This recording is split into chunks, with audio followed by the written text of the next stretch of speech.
Hey everyone, and welcome to This Explainer. If you found your way here today, I want to start by inviting you to just take a deep breath. Settle in. You've entered a safe, completely non-judgmental space. We're going to explore a deeply profound source text titled, When the Heart Goes Dark, Depression in Islamic Teachings. Listen, if you're watching this in a moment of quiet desperation, maybe it's 2 a.m. and the weight on your chest feels overwhelmingly physical, or maybe you've been smiling in public for so long that your face actually aches from the performance. If that's you, this explainer is exactly for you. Okay, let's dive into this together with a lot of care and compassion. I really want you to let these words sink in right now. You are not broken. You are not weak. And your depression is absolutely not a sign that Allah has abandoned you. The text we're looking at today speaks directly to a very specific, quiet guilt. You know, the guilt of being a practicing Muslim, someone who prays, who loves Allah, and yet still feels inexplicably hollow. You might feel like your faith should have made you immune to this kind of pain. But I'm here to tell you, based on the incredibly rich historical Islamic tradition we're unpacking today, that simply isn't true. The Islamic tradition doesn't dismiss psychological suffering, it meets it with remarkable depth. Consider the Arabic word huzn. It translates to a deep, sustained sorrow. This isn't just some modern Western concept. It's honored and mentioned in the Quran 17 times. In fact, Prophet Muhammad himself experienced what scholars describe as a severe episode of psychological distress. The year he lost his wife Khadijah and his uncle Abu Talib is historically recorded in Islam as the year of grief. Think about that. Allah didn't call it the year of weakness. The Prophet wasn't rebuked for his sadness. His sorrow was named, it was honored, and it was held. Section 1. Prophets in Distress, a Shared Human Struggle. When we actually look at the greatest figures in Islam, we see that they also experienced profound psychological pain. Take Prophet Yaqub, for example. He wept so intensely over the loss of his son Yusuf that he literally lost his eyesight. He was suppressing his pain, holding it all inside, and the grief was just entirely consuming.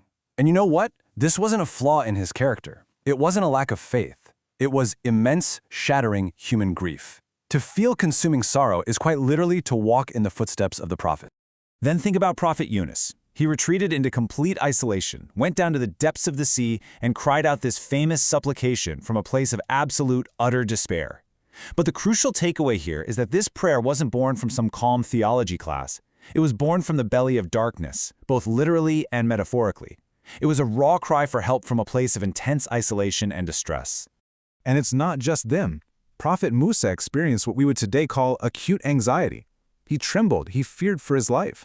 Furthermore, Prophet Muhammad specifically taught a prayer seeking refuge from al-ham, which is anxiety, and al-huzn, which is sorrow. By explicitly teaching us to seek relief from clinical anxiety and sorrow, he taught us that these are conditions to heal from, not something to hide or be ashamed of. They are valid, shared human experiences. Moving to Section 2. Causes of inner darkness, spiritual diagnoses, not accusations. So the Islamic framework gives us these really nuanced, multi-layered ways of understanding a heavy heart. And listen, these are gentle diagnoses to help us heal. They are not weapons to place blame. It could be ghafla, a gradual drift away from the divine presence. Or it might be the weight of unresolved guilt, what classical texts actually call the grief of the conscience. Sometimes it's an excessive attachment to worldly things that, frankly, were never meant to carry the full weight of our souls. Isolation and severed human bonds are huge factors too, because as human beings, we are just wired for connection. It could be overwhelming rumination about the past, and sometimes it is simply a divine trial, an ibtila, which isn't a sign of divine displeasure at all, but rather a profound test. Let's zoom in on that first point for a second. The Quran states that turning away from remembrance leads to a depressed or constricted life. But what's absolutely crucial to understand here is that this can happen to anyone. A person can be wealthy, totally physically healthy, surrounded by loved ones, and still feel this inexplicable, suffocating emptiness. It simply means the soul is hungry for its creator. It's not a threat, it's an explanation for why the heart feels so restless. And then, there's the psychological torment of rumination, that endless replaying of past decisions and the absolute paralysis of what-ifs. Our source text points out that Islam cures this through a sophisticated psychological framing, the beautiful reminder that the pens have been lifted and the pages have dried. Ruminating on if only just opens the door straight to despair. Acknowledging that the past is sealed by divine decree allows the heart to finally stop wrestling with ghosts and just begin to rest. Which brings us to Section 3, the cures, practical, spiritual, and holistic healing. All right, so here is the light at the end of the tunnel. Islam offers highly practical, holistic medicine for the heart. The first cure is dhikr, the remembrance of Allah. But dhikr isn't just mindlessly repeating words. Phrases like declaring divine oneness or saying Allah is sufficient for us act as an intentional rewiring of your inner life. It shifts your center of gravity away from your own exhausted self, which, let's face it, can easily collapse, and places it onto the Almighty, who never does. It builds a structural peace. And that transitions us perfectly into Salah, the daily prayer. For someone struggling with depression, Salah offers something psychologically irreplaceable. It's this recurring moment in your day where you can completely drop the performance. You don't have to be okay. You absolutely do not have to have your life together. You just have to show up. The position of sujud, resting your forehead on the ground, is where you are closest to Allah. It's a genuinely safe place to physically and spiritually drop your unbearable burdens. Now, a really crucial pillar of all this healing is tawakkul, which means true trust in Allah. And I want to be very clear here. Seeking therapy, taking prescribed medication, calling a friend, these do not contradict trusting God. They are trusting God. Remember, the Prophet advised a man to first tie your camel and then trust in Allah.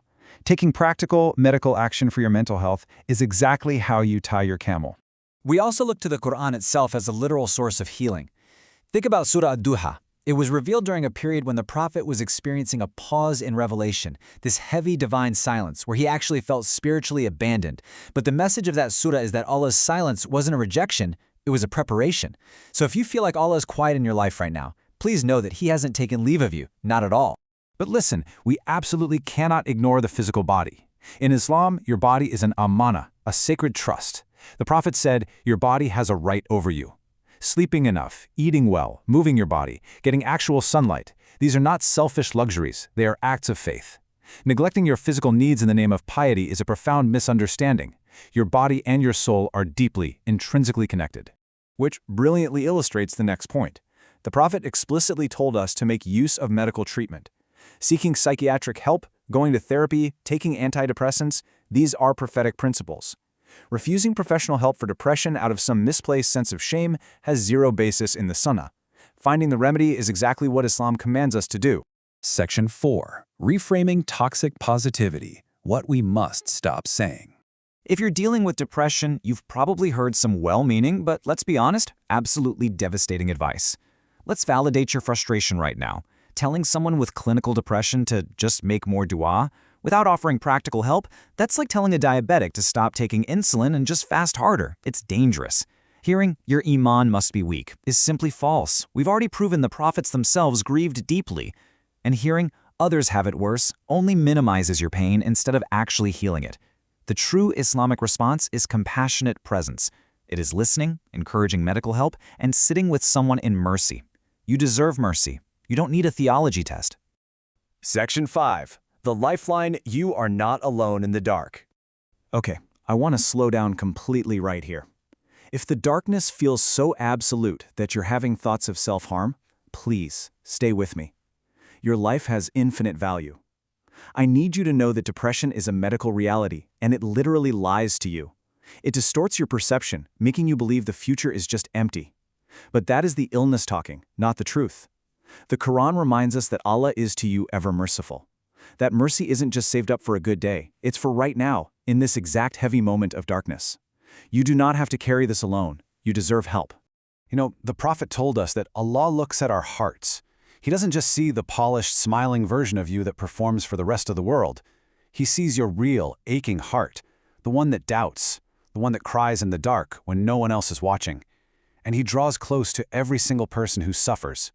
He sees you, and He has not turned away. Think about the story of Miriam. She gave birth entirely alone, under a palm tree, in immense physical and emotional agony, wishing she had just been forgotten. But Allah didn't leave her. He provided water and dates, and He told her to just shake the trunk of the tree. Even when you feel utterly isolated, taking just one small action, reaching out just a tiny bit, that is how you shake the tree and let divine provision fall. So I'm going to leave you with this question to carry with you today.